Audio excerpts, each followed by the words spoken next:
You ask Tiger to solve. This deals with linear equations with one unknown. The final result is x equals 7/4. Let's solve it step by step. Simplify the expression. Break up the fraction.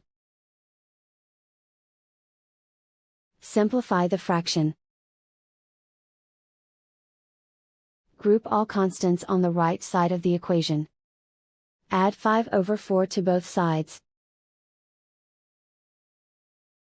Combine the fractions. Combine the numerators. Reduce the zero numerator.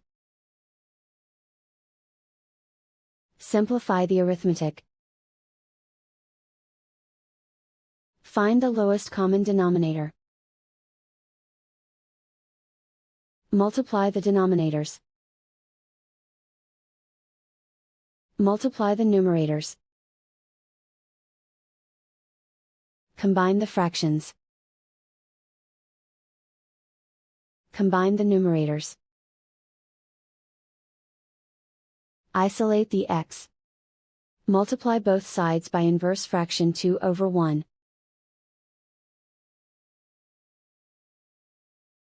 Group like terms. Multiply the coefficients. Simplify the fraction.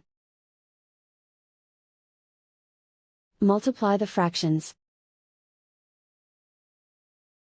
Simplify the arithmetic. And so the final result is x equals 7/4.